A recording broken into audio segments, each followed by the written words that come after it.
Welcome to the Flourishing Life podcast with me, Andrew Staggs. We are in for another great episode today.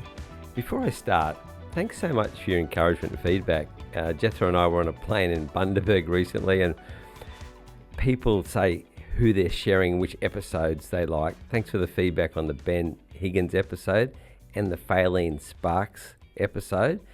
And thanks to the emails and the text messages. Like, here's one sample one that someone said recently. I won't let them know who it is, but it does show we do have emerging next-gen leaders speaking. That's why we've got an awesome guest today. Hey, Pastor Andrew, I've just been grinding through your Flourishing Life podcast recently.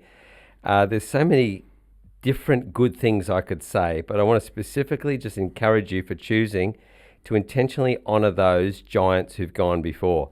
I love the way that you have identified the value in learning from ministers of different capacities that have a wealth of experience and wisdom that only comes from time and a legacy of serving God faithfully. Bless you, mate. Thanks for all you do now to invest in the next generation of ministers just like me. Oh, shucks. Seriously, it's a real pleasure to do what we do. And I can't believe sometimes the network that God has placed me in, people I'm learning from, and the fact that they say yes. So today we've got Reuben Skews. He's a man who said yes. I don't know how I tricked you to come onto the podcast, but Reuben, thank you so much for being on the episode today. Absolute pleasure. Easily tricked. Now, you are a husband, a father, a great son, a friend. You work for CV Global, which is Christian Vision, and Hillsong Noosa. You're on the spiritual oversight team, and you just preached there recently on a bougie stool. So I dabble on a few things. Yes, dabble a few things. The culture well-rounder. Can I ask, what does a typical week look like for you? Like, is Tuesdays always podcast day for you? No. Well, firstly, thanks for having me on the podcast. Yeah. It's such an honor. Huge respect for you and the work you guys are doing. I've really enjoyed the episodes. I don't really have a standard schedule. I don't really have my days mapped out, especially at the moment. It's fairly normal for me to be traveling quite a bit. So often I might be in an airport or running a kid to school or trying to work out some culture challenges we have across our org, or trying to cultivate our leaders to lead in a certain direction. But it's very mixed. Yeah. So you basically get to lead your own life on the ebb and flow of the seasons and the ins and outs and the requirements and the taps on the shoulder. Yep. Yeah. Which I enjoy. I enjoy the freedom. Yeah. But obviously, as you mature with freedom comes responsibility. So you've got to manage your own workload forward, and I'm working it out. Good. So, I've been an admirer from a long time, and we sort of connected this year. For those of you who don't know you, can you describe yourself in 3 words? Yeah, sure. I would say I really enjoy simplifying complexity and bringing understanding to complex things. And so I would say I'm a deep thinker. I am a kind-hearted Aussie kid. Yeah. So CV. Yes. Christian Vision, an amazing organisation. Can I ask you, what do they do? Because if you follow on Instagram, it just says CV Global. Yeah. So it's not a recruitment agency, is it? No, not at all. So CV Christian Vision is a evangelism ministry. The gospel is at our heart. Seeing people come to Jesus really is the reason we exist. But we have a pioneering spirit. So we're just trying to find new and edgy ways that we can present the gospel contextualized to people in unreached places. So we've been around for over 30 years. We operate in various countries around the world. But our heart is, to see people come to faith. And we want that to be the unreached people, those that no one else can reach, that we may be positioned to reach in certain ways. And so we work with local churches where there are some. We plant churches where there aren't some. And our heart is really just kingdom impact. And it's a really underground ministry. The way we're set up doesn't mean we necessarily need to promote ourselves. But I think we've got a lot of runs on the board, on an underground scoreboard, if that makes sense. Yeah, good. Yeah. So do you actually do gospel initiatives? Yeah. So you got a radio program, or what is it because you do, and then you also support Yeah, My absolutely. guess is you challenge and you're also modelling as well. Yeah, yep. So for many years, we started in radio. We would present the gospel across radio waves around the world from various locations, and people would respond to the gospel. We'd ask people to send letters in to tell us their gospel story of coming to faith, of which we'd have multiplied thousands all the time from different places. And as we've transitioned over the years, we've moved out of radio into social media. An example of that would be that we would be running gospel Facebook ads where we would present some sort of felt need, whether the gospel can be an answer to someone in an unreached location.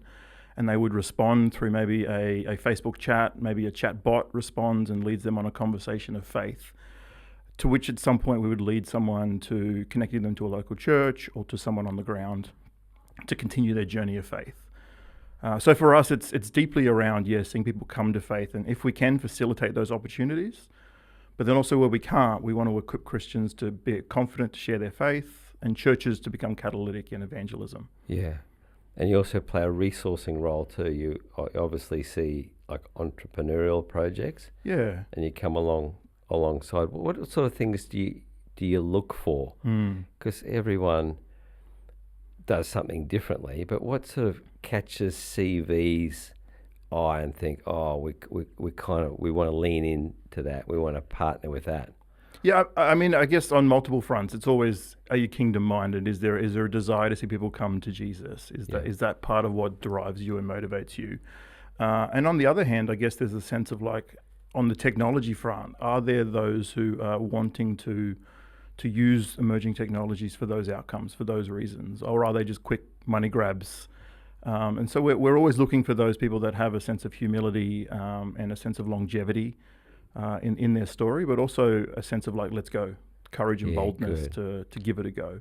Because it seems like you're like your digital innovators, you're trying to get the new or pioneer the new or broker or structure or scaffold kind of the new and use technology to sort of lever the gospel. Yeah. I would say over the years, our founder, Bob Edmiston, was definitely a pioneer. And so he would always considering new and fresh ways. He's quite a smart thinker. And so I guess we still do the same today. But I think as technology and cultures shift, we don't have to be the people doing the stuff. I think more and more you want to be able to come around those who are doing the things and influence conversation or be conveners of conversations. And so bring together and maybe spark ideas around how certain technologies or ways of thinking could be used for kingdom impact. Wow. So you facilitate, because you're not very showy and you're not very flash. So it's quite understated, but very, it's got a gravitas. Yeah. About what how's that for some marketing feedback on your profile? But you sort of play more of a facilitation, sort of behind the scenes type role. Yeah, I think hype can drop pretty quick because as soon as the next thing that's hyped comes out, you've got to change tact and move ahead in that direction. But we're more just how do we create long-term sustainable kingdom impact and do it in a quiet way? I think, we want to be humble. We have every right not to be, but I think there's just a sense, and the sense of the way we're positioned, we don't have to be that, but the heart of our founders and the heart of our ministry isn't to be showy. It's more like, let's do kingdom impact and let's bring people in on the journey as we go. So your feedback is really helpful. I really appreciate that. Okay. Yeah. Well, we can set up a mutual admiration club. No. So what do you personally enjoy? Because it looks like your life's flourishing. You get to live a very, just a very multifaceted life. What do you find interesting about your work, and what do you enjoy with CV? Yeah, there are multiple things. I've really appreciated over the years the breadth of the vision to be able to turn and change and grow and try new things within the company and the organization. For me, it's probably twofold. I really enjoy future-facing, innovative ideas and exploring those concepts. And then on the other hand, I really enjoy the people side of our company and our org. How do we develop our staff? How do we create cultures that are healthy? And so between those two spaces, I sort of find myself now working in both, which I really, really, really enjoy. Yeah. So for some of us, we sort of knew what you did because CV has postured itself in the ministry sphere very uniquely. So you spoke at Renaissance recently in your profile, which we'll come to that, just another ministry innovation.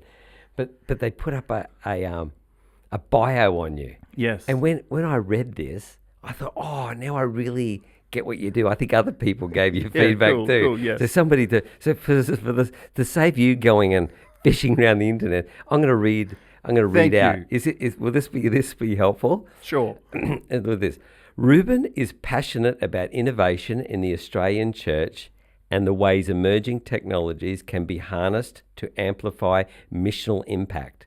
With a background spanning the creative industry, local church leadership, and global ministry, he brings a unique perspective at the intersection of faith, technology, and mission. Wow. There's another paragraph, but wait, there's more. As head of, and this is your title, as head of culture at Christian Vision, a global ministry with teams in more than 20 nations, Reuben is shaping organisational culture while pioneering conversations around digital mission. He has convened and led mission innovation events across Asia, helping Christian leaders imagine new paradigms for gospel engagement in rapidly changing contexts. And then I want to talk about this. Reuben also hosts Christian Vision's Digital Day in London, where practitioners, innovators, and ministry leaders gather to explore the future of digital evangelism and discipleship. With a heart for the local church, this is one thing I know about you. With a heart for the local church and a vision for global impact, he continues to champion fresh expressions of mission that are bold, creative, and deeply rooted in the gospel. Wow. How's that? I'd listen to that guy. I can't believe you said yes to come on here. I'm just inspired.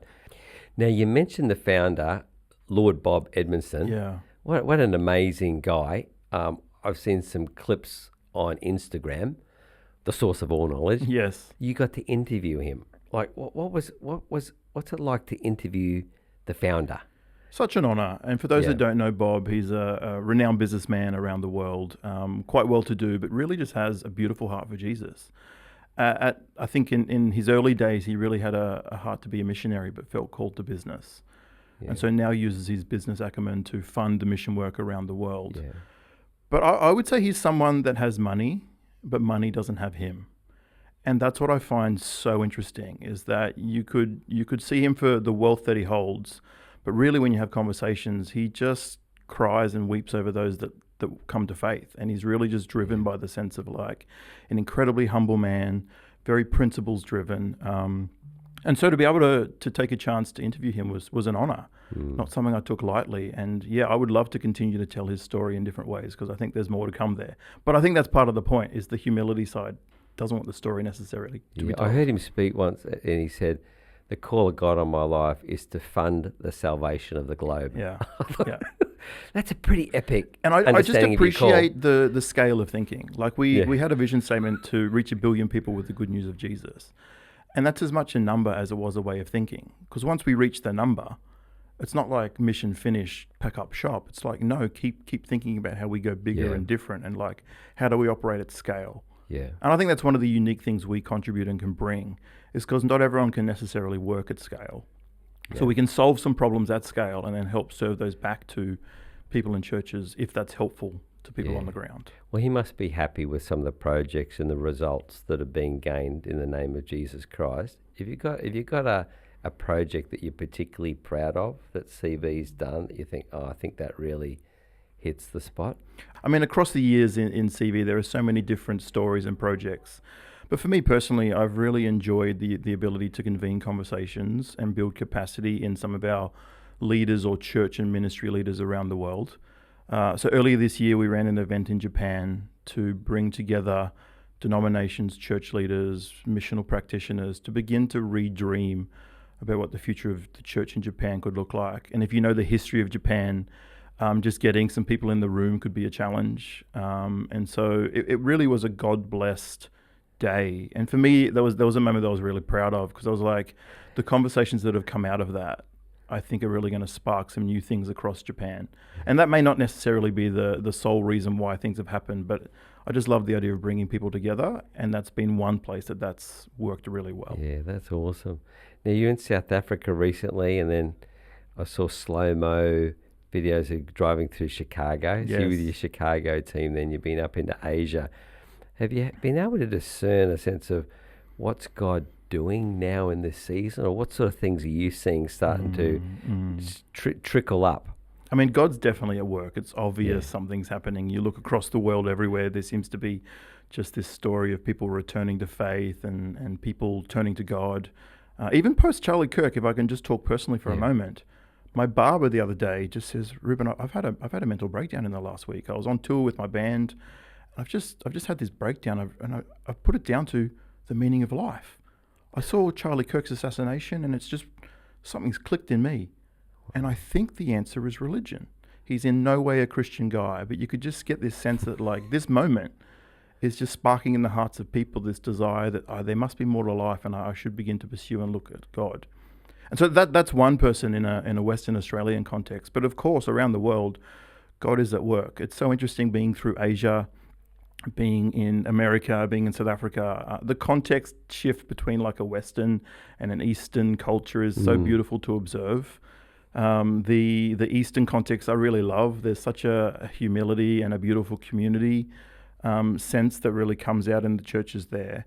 I'm just intrigued to see what God's doing. I think there's some stuff happening on the fringes.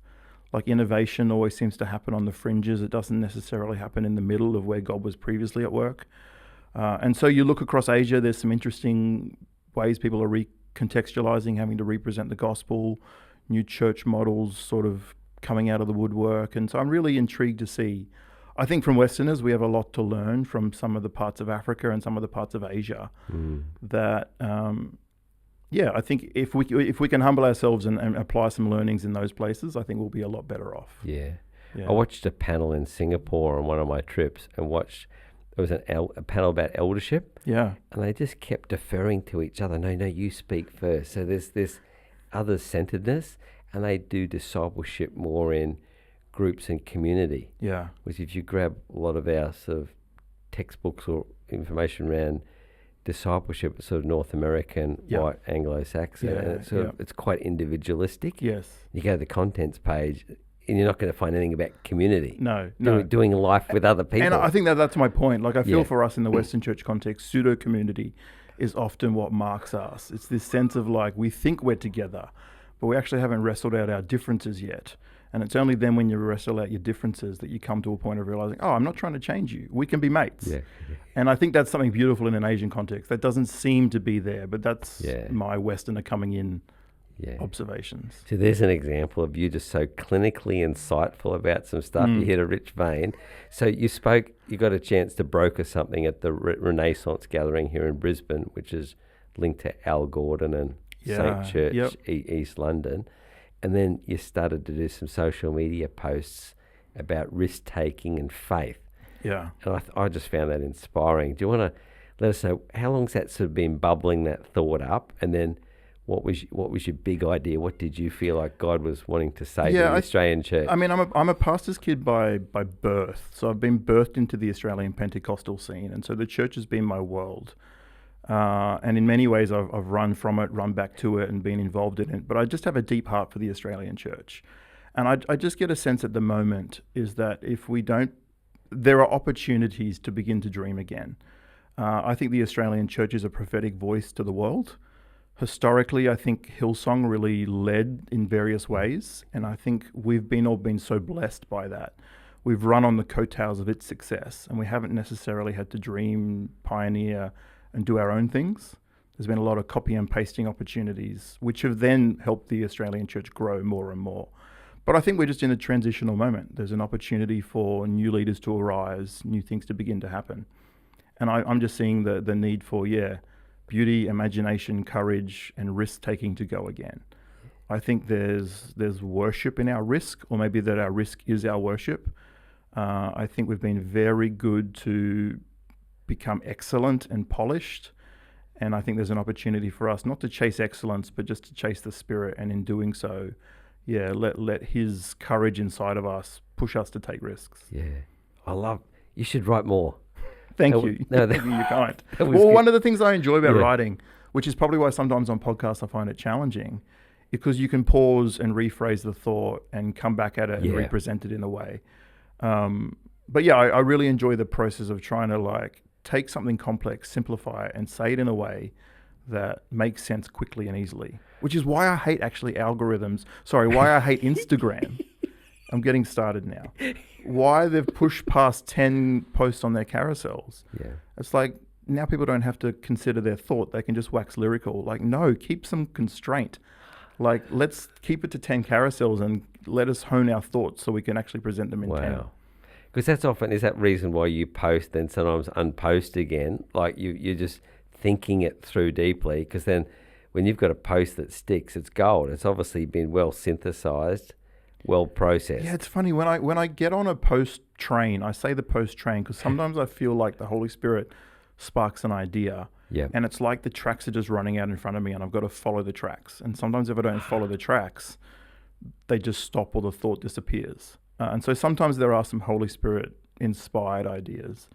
But then also sometimes I'm just challenged by the Holy Spirit to go, Reuben, I think your intent to post that may have been like ego or may have been for the likes. And so I actually went back through my post recently, deleted everything I'd written or archived everything I'd written just to make sure that I was coming from the right place. I think because I have such a deep heart for the church and I'm passionate about seeing it begin to pioneer again and push forward, I became a bit of a couch like critic and telling it what it needs to be and needs to do. And I just thought, I just want to stop using the words needs to. And so I just went back through and deleted all of my content. But I'm obviously still involved. Like, I'm committed to my local church. So it's not necessarily that I'm like disconnected, but I just wanted to make sure that my heart was coming from the right place. So that's why I was actually deleting content. That is, see, I poked and I got that's going to help some people, because I see a lot of young leaders, and there is like a pressure to post the latest shareable thing.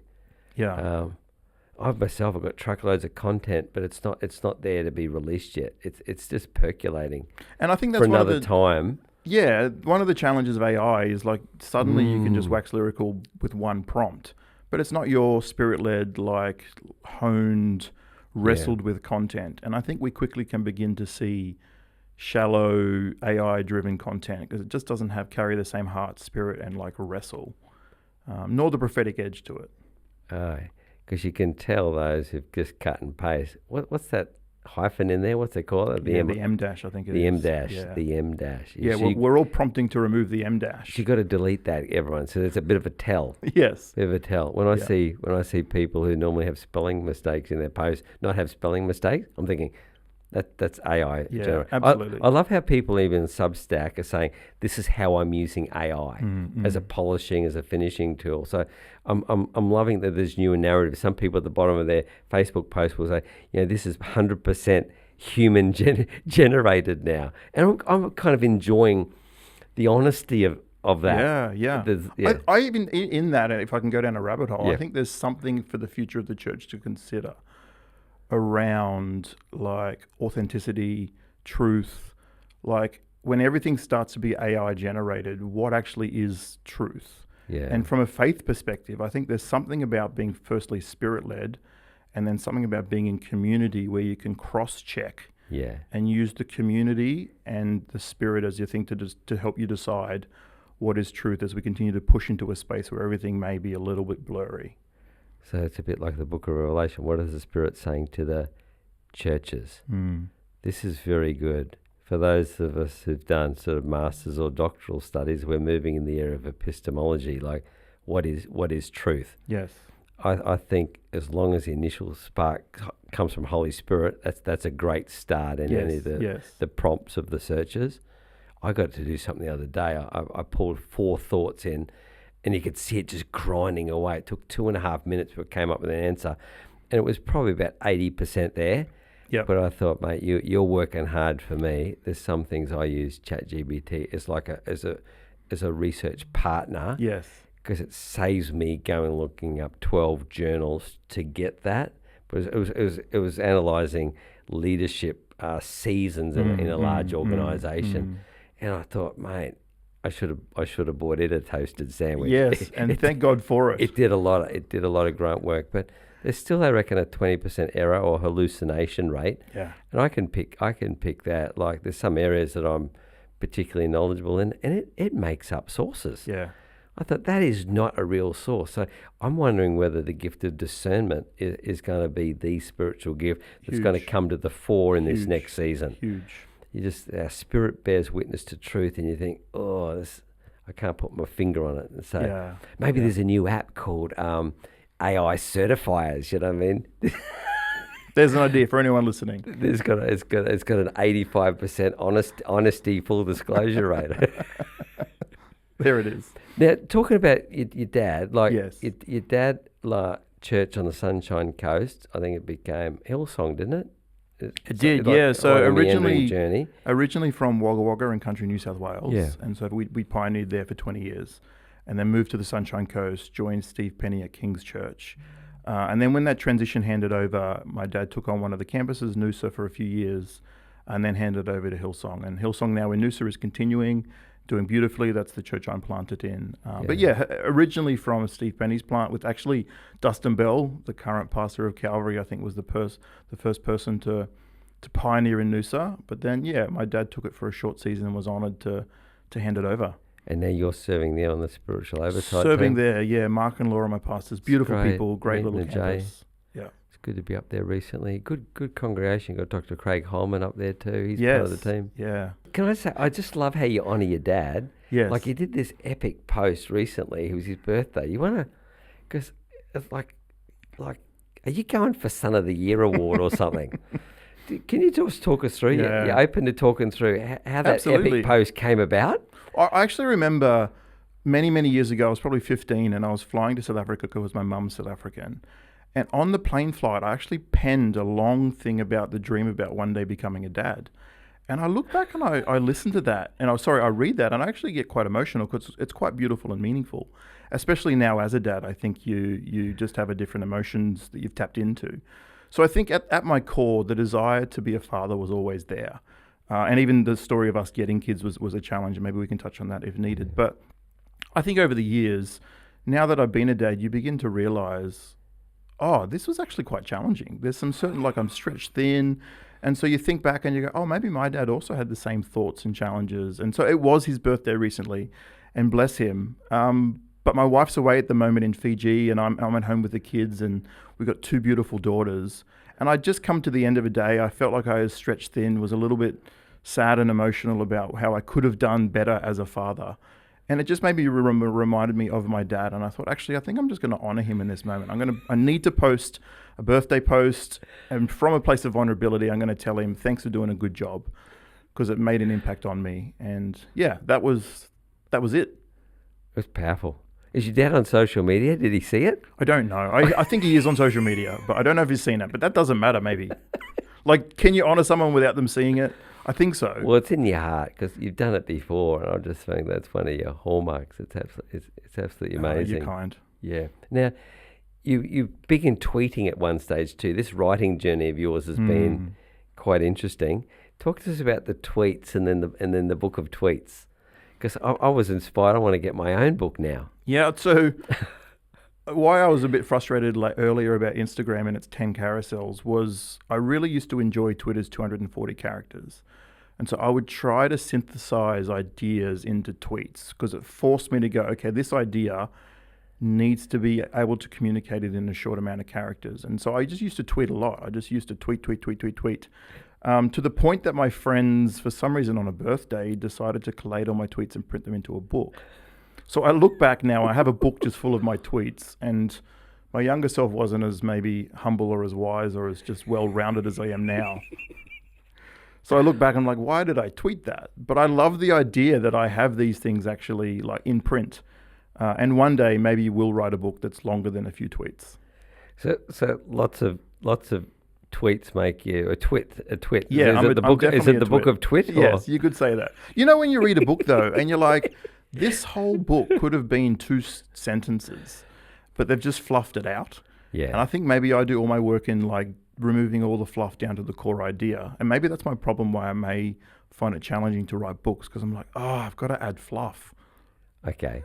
Well, maybe you could write one on the meaning of life and do it in succinct. Like you can even say you've been trained at the University of Twitter, haven't you? Yep. You take complex things and make them simple. So you've got a black belt in Twitter. Yes. Well, you become I might awesome. put that in my bio now. We can change that. Tell me about the digital day coming up in November. What are you hoping to see? We're going to have dozens of people come around. They're going to meet with you in London. And what's going to happen there?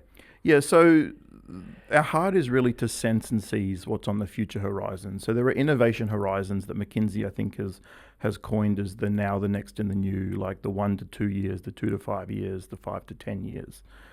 And so for us, we just want to convene people around those horizons of thinking at the intersection of mission and technology.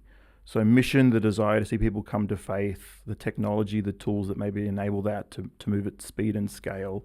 And so we're just going, if technology is advancing, we need missions to also be on the wave of that advancement. Otherwise, we're chasing the wave and we may miss it.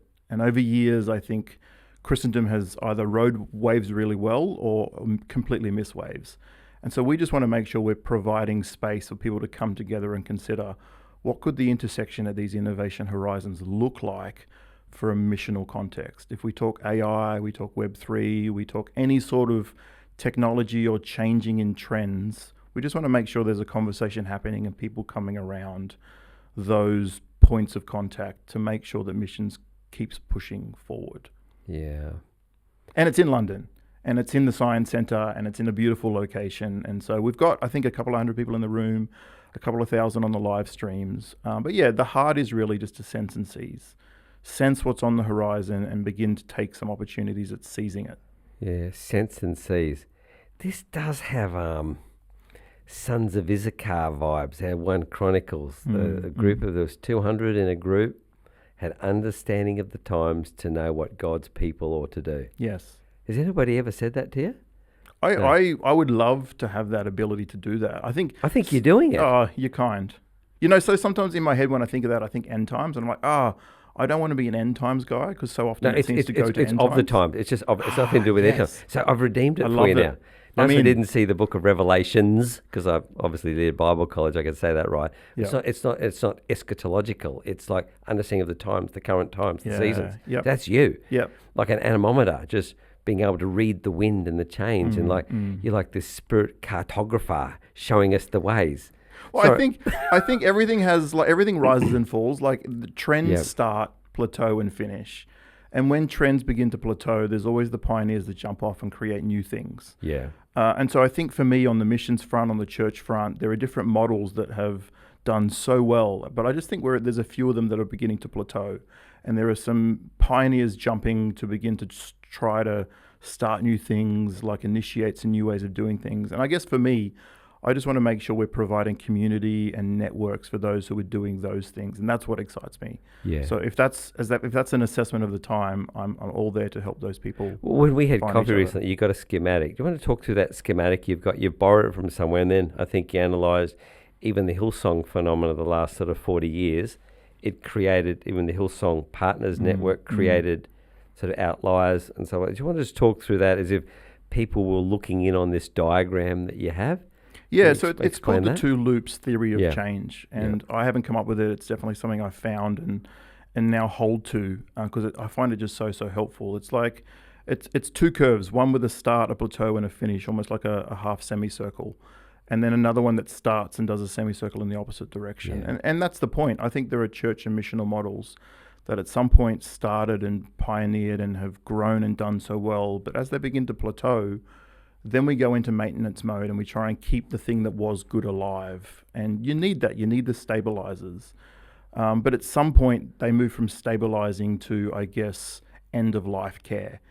And I just want to make sure that the Australian church doesn't find itself in end-of-life care, but it's cultivating those that are wanting to dream again. And the curve will tell us, like I mentioned a moment ago, pioneers jump off, but they're isolated. And so you want to begin to create networks and bring them together so that those ways of thinking are consolidated and shared and then turned into learning communities. And those learning communities grow and develop and push the ideas further and amongst friends begin to find new realities and new ways of doing things. And at some point, the new idea emerges and it comes out of the ground and it becomes the new way to do things. But you can apply this to fashion, you can apply it to nature, that it's just a way of life, that there are trends that start and finish and those that come again. And I just pray and hope that the Australian church has the courage to go again and keep going. Yeah, because good leaders will sense the curve starting on the way to plateau, and then you bring an innovation in. Like we admired Brian Houston for decades. He would do that and then pivot away from something, and then Absolutely, you think genius, and then everyone would sort of follow that. Master of reading the curve. Yes. But and I pray there are more pastors just back to your discerning point. Yeah. It's the spirit curve, I think, now. Is like we used to talk about like holy genes being the cool thing, but now it's nothing to do with holes in your genes. No. It's more about just the holy heart, contrite spirit, like clean hands, pure hearts, that I think there's a different holiness now. Probably back, I guess, to its actual definition. It's just a pursuit of the spirit. Yeah. And that's the thing that's driving us. It's very organic. So it's gonna have, people have to cultivate curiosity though. Yeah. Like curiosity, you got to want to collaborate and share your ideas in a trusted network. A lot of guys keep them to themselves, but as you said, you need to bounce these ideas in a trusted community for this to really start to germinate and take hold. See, that to me taps into interesting, because I feel like that gets quite personal.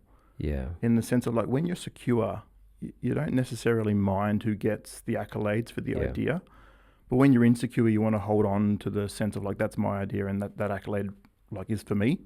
And so I'm praying that some of the new that God's doing is beginning to just re-secure identities so that we can collaborate and share and move forward with pace, because we don't mind who gets the accolades and the win at the end. Oh, spirit of adoption's got me. I'm a child of God. Phil Pringle had a real revelation about adoption, and I'm just wondering if that was, once you're secure in who you are, creativity comes forth or new things. Yes.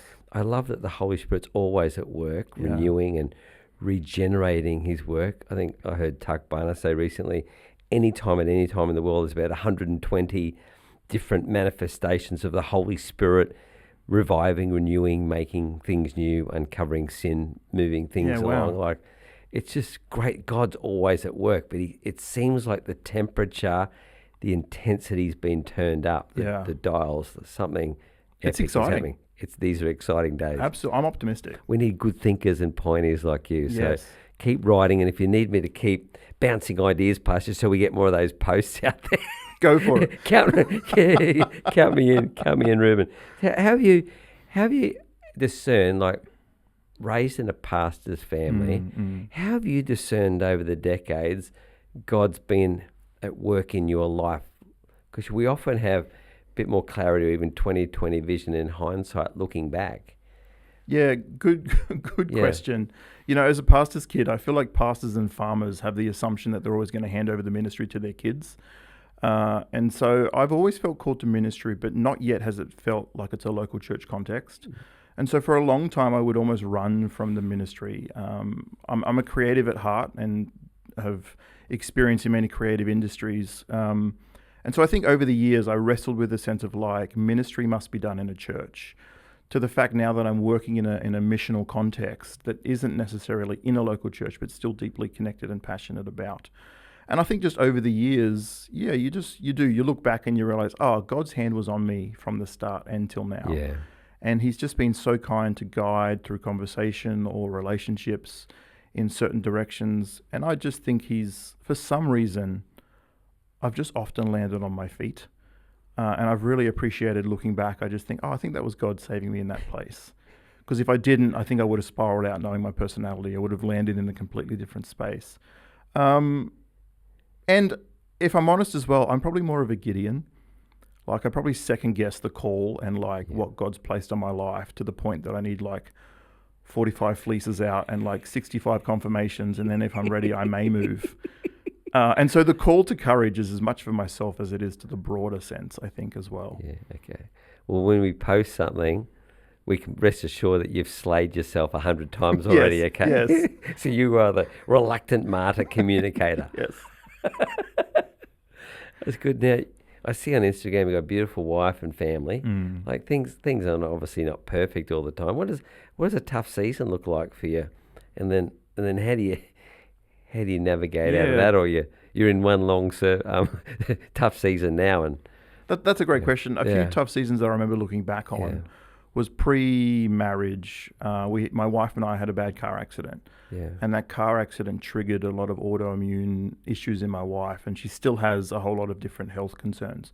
But for many years, chronic fatigue and a few other issues just plagued her life. To the sense I just remember she'd be in bed maybe 15 to 20 hours of the day. We would do date night or date day. I remember she'd have enough energy to go get a coffee and have a blood test, and she'd need 4 of those a week. And so I just remember for maybe the first 6 years of our marriage was just largely my wife confined to a bed. And we just had a restricted life. But I tell you what, you learn something in that period on how to serve, how to be humble, how God is present.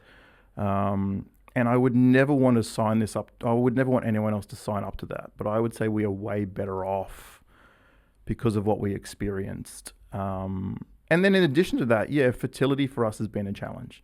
So both of our daughters for us are miracles. For many years we couldn't have children. And it's so funny, whenever you hold on to something for so long, it's like it never comes to fruition, but as soon as you let it go and give it to God, it's just like there's a fast track of things happening. And so for us, when it came to our fertility, it's IVF was the win for us. Yeah. That's our children have been able to come through that. But once we just, you give the dream back to God and things move and he does things in your heart. And I don't know if that answers the question. I'm inspired. I can just see someone's in peak hour traffic going, mate, I'm just so inspired. There's probably someone there with tears saying there's hope for me. Absolutely. God's good, eh? God is good, eh? He's kind. Imagine living life without Jesus Christ. I think that often. I don't know how people do it without a faith community, without Jesus. Yeah. The different scenarios you walk through, the hope he provides is real. Yeah, I'm inspired. Well, you're like a clarion call to the Australian church, a man full of faith, humility and grace. God's doing a good work in you while you have seasons of panel beating. So what do you got anything you're working on now that you think's going to help people besides what you already said, or you got a sort of a final thought, or what's God talking about? Or can you open up your phone now and look at some of your draft thoughts that are 75% synthesized at the moment? Yeah. We've got to wait another 12 days.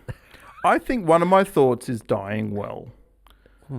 That's an unusual place to finish. And I just think something I've realized across my own life, and maybe the Australian churches where I keep coming back to, is I just want to make sure that I know how to let go and die to the things that God's asking me to die from. Because I think it's dead trees that create compost for new growth. And I just so desperately want myself to be dying to the things that create compost for new growth.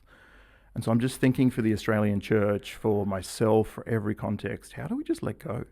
How do we just die well and then become the mentors and the compost and the champions for the next and the new? That is a synthesized expression of the gospel. Good point. Death, burial, and resurrection. This is our lane. See, this is collaboration.